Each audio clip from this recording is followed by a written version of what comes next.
En 1977 en San Salvador, nace en el corazón de nuestro pastor fundador, Dr. Edgar López Bertrán, no solo un lugar para adorar a Dios, también un ministerio el cual el único objetivo es llevar palabra de Dios al privado de libertad. Ministerio de Penales, comprometido a llevar palabra de Dios a todo el privado de libertad, con actividades, eventos especiales, y como iglesia participamos en la ayuda donando ventanas, techos, ventiladores, pisos, mesas de comedor, alimentos, pero sobre todo, siempre una copia de la palabra de Dios. Y en este año 2021 fue inaugurada la capilla en Cárcel de Mujeres en Ilopango, para que cada privado de libertad tenga un momento de reflexión, pero sobre todo una comunión con Cristo. Día a día, nuestra iglesia está ayudando en cada centro penal. Hoy en día, con la dirección de nuestro pastor Toby Jr., se realizan visitas y actividades en centros penales donde se permite el ingreso para predicar su palabra y llevar un momento ameno a cada privado de libertad. 2021. Ministerio de Penales. Tabernáculo Bíblico Bautista Amigos de Israel Central. Una iglesia para todos.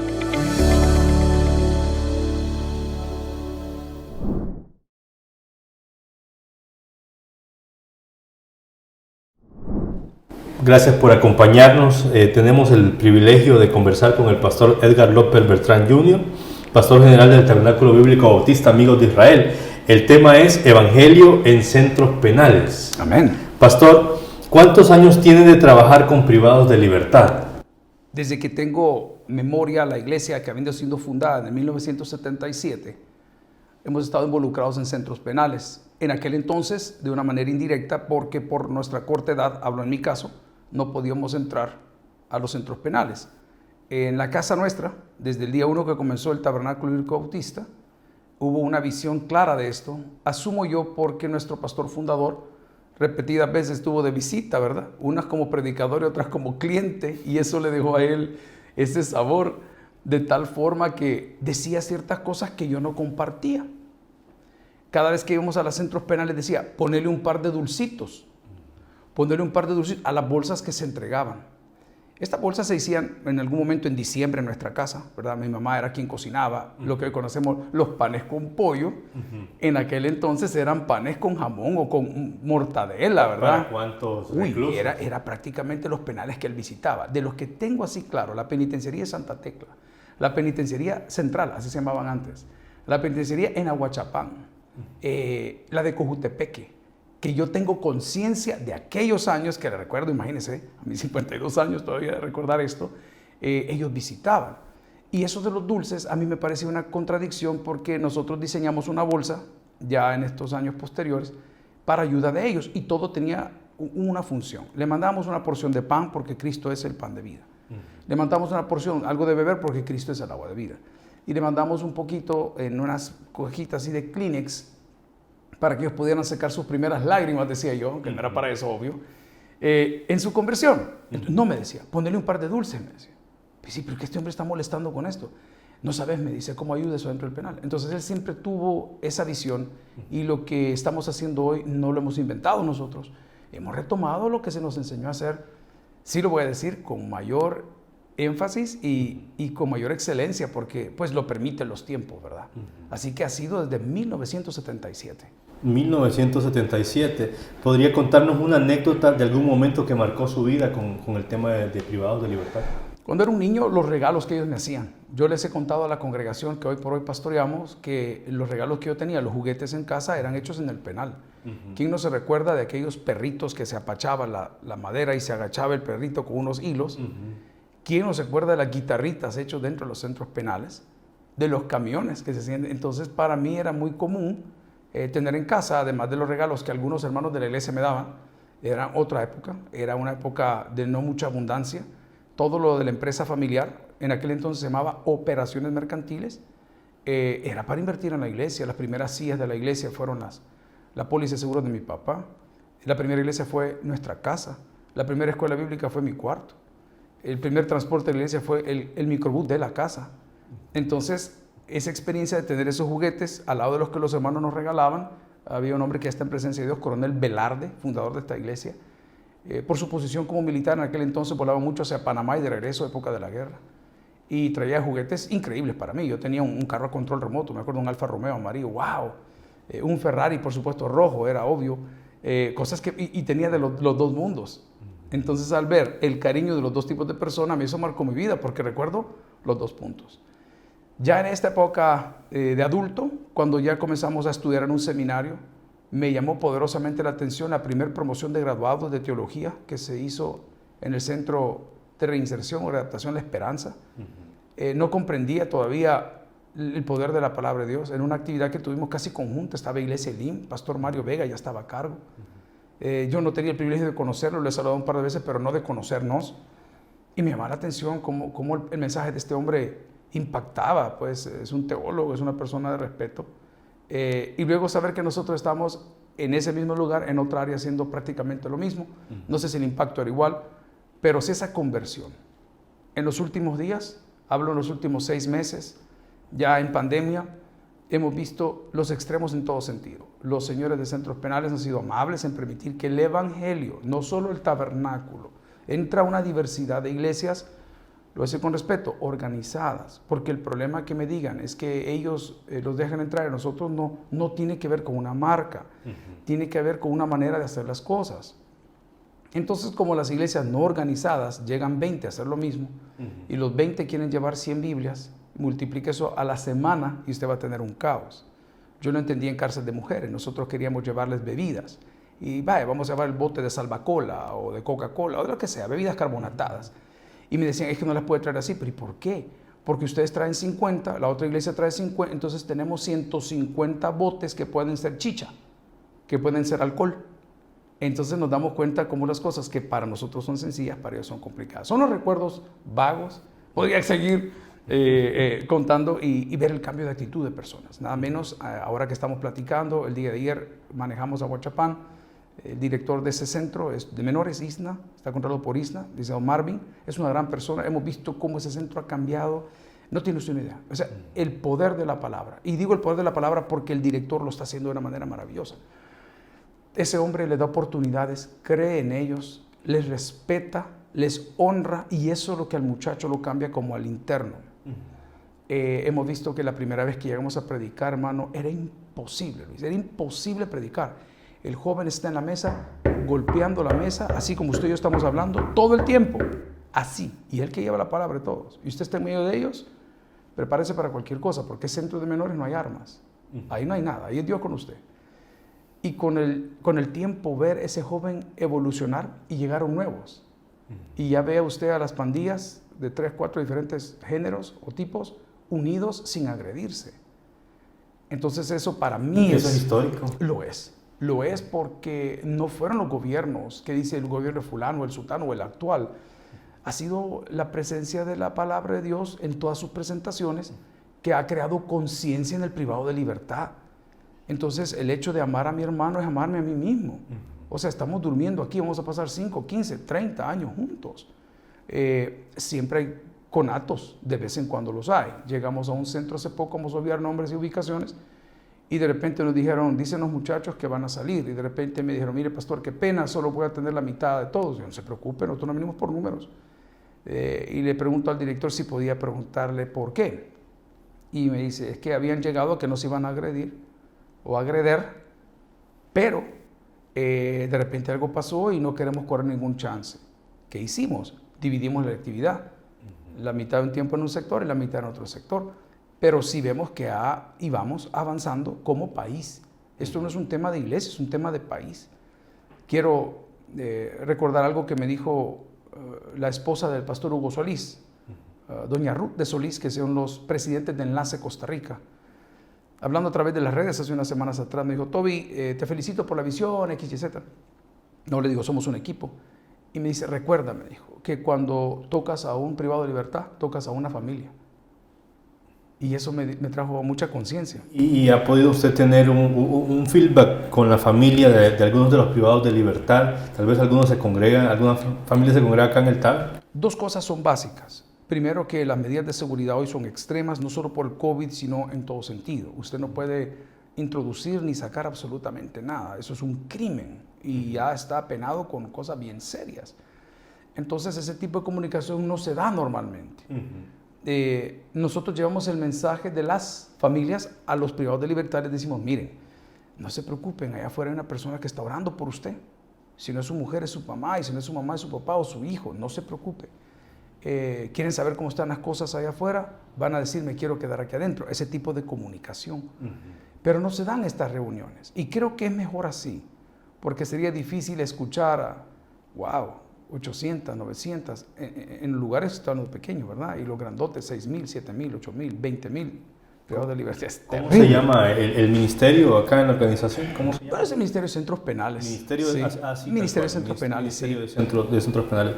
¿Qué actividades realizan al interior de los centros penales? Bueno, si es una visita de día martes, jueves, miércoles, es una reunión como un culto en una iglesia. Si tratamos de dinamizar, no me lo van a creer, nosotros no llegamos a dar, llegamos a recibir. Miren, uno de predicador debe de llegar ahí bien orado, bien preparado, y si quiere que se lo diga, bien apartadito, porque las personas que viven ahí tienen todo el día para pasar las escrituras, tienen todo el día para pasar o en ayuno, en oración, y son gente de mucha fe, a tal grado que ciertas acciones o actitudes, en mi opinión, llegan a ser hasta cultistas. ¿En qué sentido? La presencia de Dios está aquí. Y yo he cometido el error de hablar como un predicador bautista. Yo le digo, hermano, perdóneme, yo sé que usted le agarra. Yo lo respeto, pero eso es mentira. Eso no tiene nada que ver. Entonces es bien delicado hasta predicar.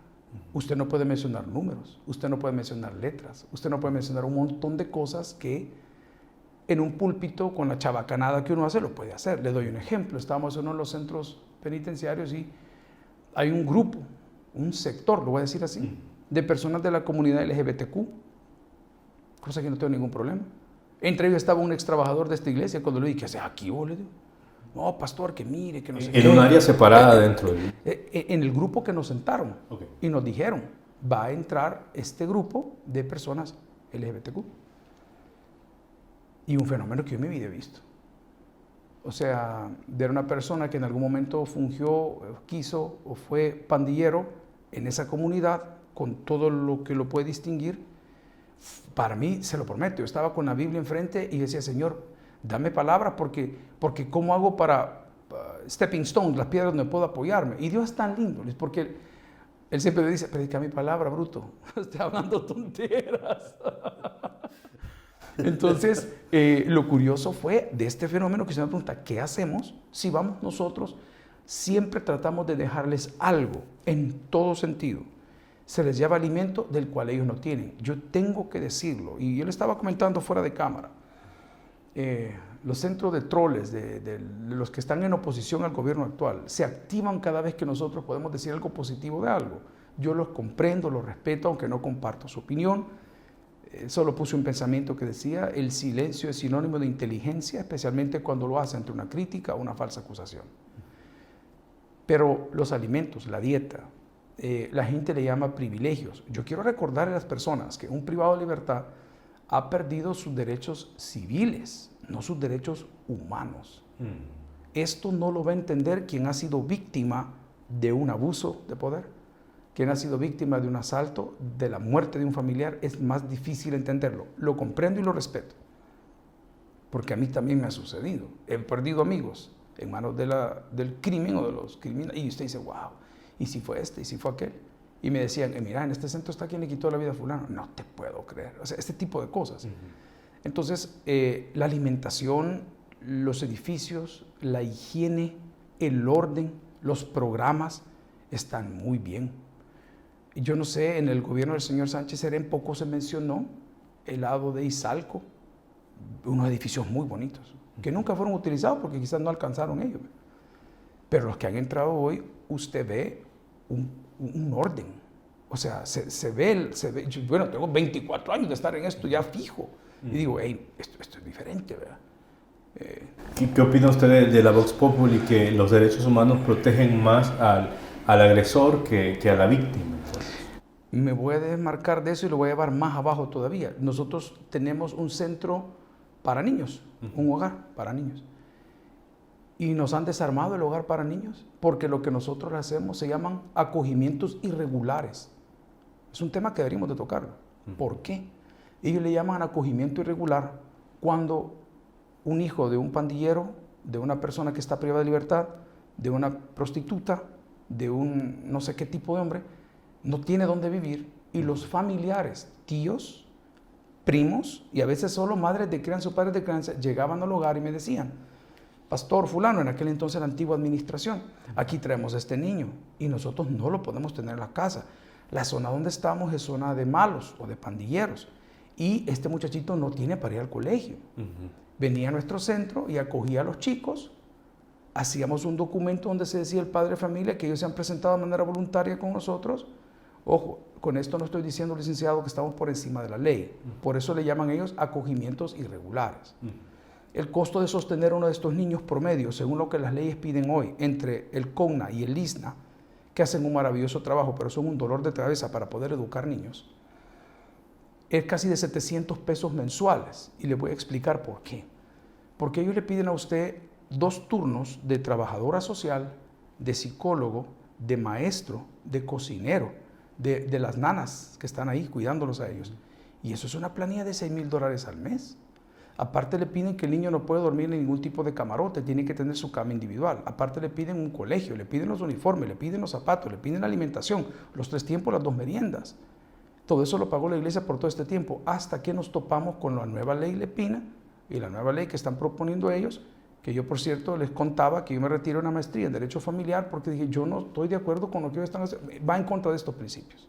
Hoy regreso donde usted me estaba preguntando. Sí es cierto, yo soy de los predicadores que aseguro y asevero que mis derechos comienzan donde terminan mis deberes. Y Luis, me cuesta entender eso que usted me dice, pero es verdad, es verdad. Es imposible, yo les digo, les hago la broma ahí adentro. Hey, compadre, les digo, ustedes por el rancho que están comiendo no están pagando nada. No están pagando nada. ¿Cómo que la comida está mala? Mal está para nosotros que tenemos que... Y se ríen porque lo saben. Entonces, pareciera que, como digo, esto ya es un nivel de madurez, es un nivel de patriotismo, de vida espiritual, que no todos lo vamos a entender. A mí, hasta hoy, que voy a predicar, me cuesta entender cómo ellos tienen muchas veces más derechos que las personas que fueron agredidas o fueron víctimas de esas malas acciones. ¿Qué papel juega la iglesia evangélica en cuanto al trabajo de reinserción? Es primordial, creo que la Biblia nos lo recuerda en ese texto tan predicado pero tan poco vivido de que somos la sal de la tierra. Y cuando hablamos de reinserción, no estamos hablando de ir a predicar. Cualquier lora repite cualquier cosa, eso yo lo he vivido y lo sé, o sea, no me tienen que contar. La reinserción no comienza por visitarlos, sino acogerlos aquí. Y si usted da una vuelta por esta iglesia, le pueden enseñar a menos de 9 personas que están pagando horas de servicio en esta iglesia. Y usted no va a poder distinguir quiénes son los unos de los otros. Acoger a estas personas, mujeres y hombres, menores, que están con problemas, requiere mucho más que una predicación, requiere más que una reunión en un templo, en un hotel, requiere mucho más, y lo digo siendo por lo que siempre me han juzgado, directo, más que una reunión de pastores en un hotel capitalino para darle gracias a Dios por todo lo que han hecho. O sea, es un compromiso. Pero yo también entiendo que eso no es de todos y le doy gracias a Dios porque a nosotros nos dio ese pedacito. Imagínense si yo estuviera disputando mi conocimiento teológico con el pastor Vega. Oye, es ridículo, no, el hombre es él, él es él. O yo estuviera discutiendo con otro pastor Ricky de CCI, o estuviese discutiendo con los pastores reformados que todos lo saben. Entonces digo, Señor, qué bueno, a nosotros nos diste esto, pero el rol de la iglesia, más que ir a predicar y llevarles comida y llevarles sus paquetes sanitarios, es darle acompañamiento a la familia de ellos, que eso es algo que nadie está tratando. El hombre está ahí adentro y está sufriendo, le está comiendo el cerebro, que su mujer es infiel, que por qué no le he escrito, que por qué no viene, que por qué no me dejan verla, mire, que mis hijos se van a perder, que quién está con mi hija. Y cuando son mujeres, o sea, novias o unión libre, es peor. Una de las cosas que usted preguntaba, que no hablamos, que yo no entendía, y yo si no lo comparto, es la visita íntima. O sea, la visita íntima, yo pregunté, miren, señor, no, aquí es para visita íntima. Espéreme, le digo, explíqueme este asunto. Ay, ¿qué le voy a explicar? O sea, espéreme, el privado de libertad, sí, me dijo, es un derecho que tiene. Entonces, ¿qué sucede? Las mujeres van ahí, salen embarazadas, por supuesto. Por supuesto.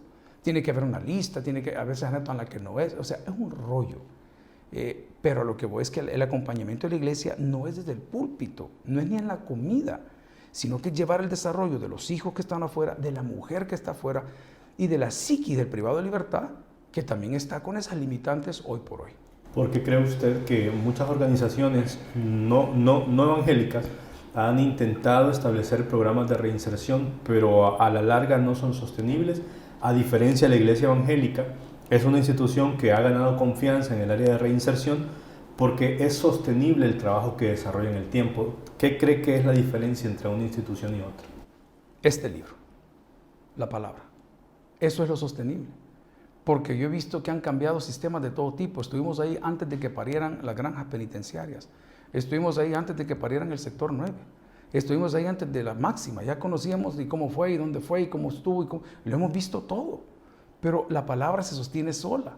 Y ese es el grave error, que queremos cambiar gente a través de sistemas. Y los sistemas no cambian gente. Ahorita tenemos un problema terrible de tráfico, de congestionamiento, por ende de calentamiento, de emisión de gases, porque en el país hay un parque vehicular mayor a 1 millón de vehículos. Hay 400,000 motos circulando. El 33% tiene licencia nada más. Entonces, es como querer sostener este sistema sin querer matricular las motos y decirle a los señores que las venden, mira Prado, mira Walmart, mira fulano, si no tiene licencia no puedes vender una moto. Y si tú la vendes, la multa te cae a ti. ¿Por qué? Porque hoy resulta que tenemos que pagar el FODES y tenemos que pagar otra cosa y otro impuesto, otro por lado, para que vayan a resarcir el daño a la señora que le quebró la pata porque le pasó encima la moto. Perdón, ¿a dónde comenzó el problema? En la venta de las motos. Entonces, a eso me refiero. ¿Por qué no ha sido sostenido? Es mi opinión muy humilde, es porque la palabra se sostiene sola. Y las iglesias que hemos creído que cambiamos gente, nos damos cuenta que no, hermano. Porque eso rota. Llega usted a un penal, llega otro y la gente ha cambiado, pero el mensaje sigue siendo el mismo. Es un costo alto de inversión en tiempo y recursos para sostener ministerios al interior de centros penales. Yo creo que lo es más que todo en tiempo, porque las cosas siempre aparecen. Aquí hemos desarrollado fórmulas que no son mías. El pastor David Borja, que es un muchacho enamorado de las calles y de todas estas cosas, yo doy gracias a Dios por su vida y porque quiere ser parte de este equipo de trabajo, desarrolló algo que se llama los espaguetis brasileños. Entonces un día le dije, mira, yo los quiero probar. Si lo que estamos regalando es bueno, yo lo quiero probar. No, vaya, dame, quiero probar. Es que depende de qué nos den, me dijo. Espérate, o sea que no es una receta fija. No, me dijo. A veces llevan salchicha, me dijo. A veces llevan carne, a veces solamente llevan crema, me dijo. Y entonces, ¿cuál es la fórmula?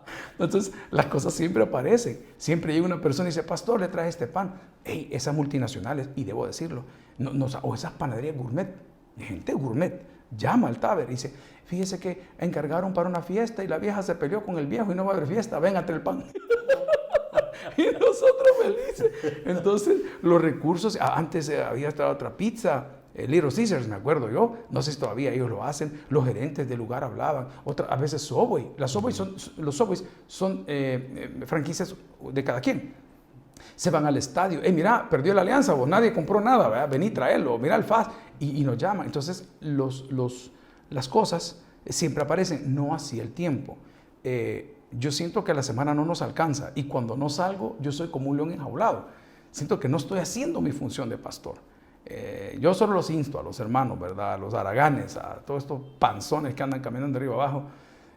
O sea, no sé, yo no sé, de verdad, usted me conoce como amigo, o sea, no sé qué tienen en mente, no tengo la menor idea. La niña Puki, quiero un cafecito que venga a orar por su negocio. O sea, no sé, no es lo nuestro y creo que el Señor lo que más valora es el tiempo. Es el tiempo. Dicen que para el que quiere, ¿verdad? Siempre puede. Entonces, es caro. ¿Qué hacemos? Hay ciertas cosas que son caras. ¿Cuánto vale ponerle azulejo a todo el centro de menores? ¿Cuánto vale ponerle todas las mesas para que coman? ¿Cuánto vale ponerle la iluminación y el techo y los polines y los ladrillos? ¿Cuánto vale regalar 50 catres dobles para X lugar? Y de repente viene un empresario de mi iglesia y le digo, necesito las 100 colchonetas porque son dobles, son catres, todos.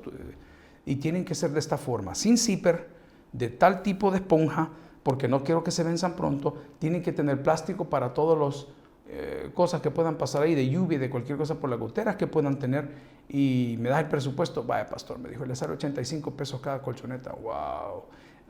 Dale, papá, le dije, dale, no te preocupes que vamos a salir. De repente, cuando viene ese pastor, ya están sus colchonetas. y le digo, te mando el cheque, ¿a nombre de tuyo o a nombre de tu empresa? No, me dijo, son un regalo. Entonces, así vamos viendo cómo todos colaboran. Es caro, sí, cuando construimos capillas.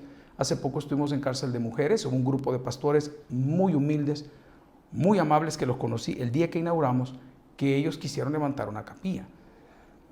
Ellos tenían el deseo de hacerlo y lo intentaron, pero la capilla estaba tirada como 3, 4 grados para un lado y ese volado iba a colapsar.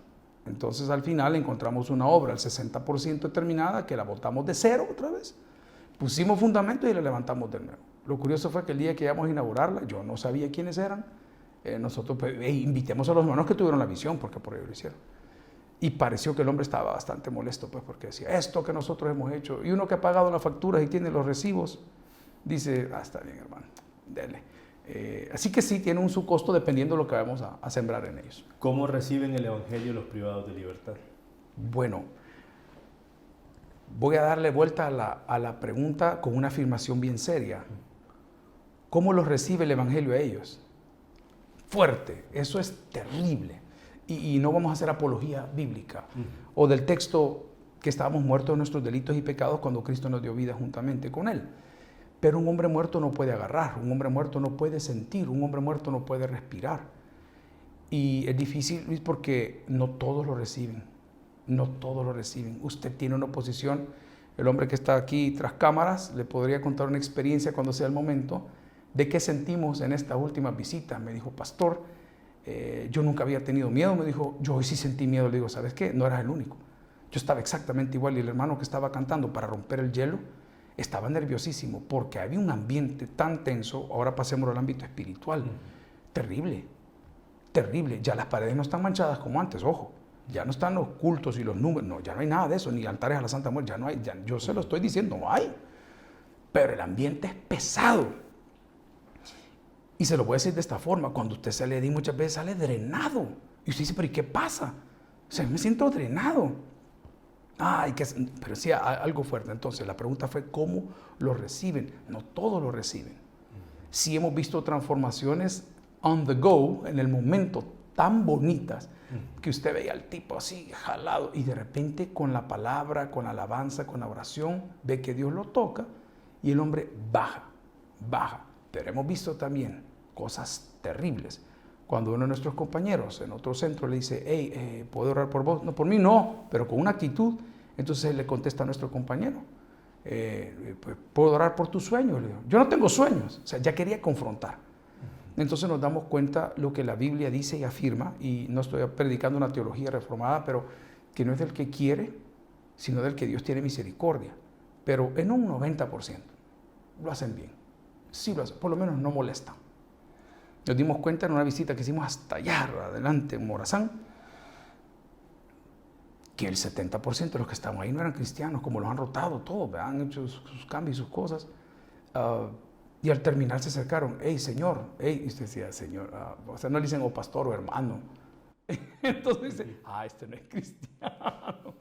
Pero gracias al Señor, nuestra fe está puesta en que si Dios pudo tener esos leones de Daniel hasta hoy, ¿verdad? Hasta que no nos quiera una buena lección, pues no ha pasado nada. Pastor, muchas gracias por el tiempo que nos ha regalado para hablar sobre Evangelio en centros penales.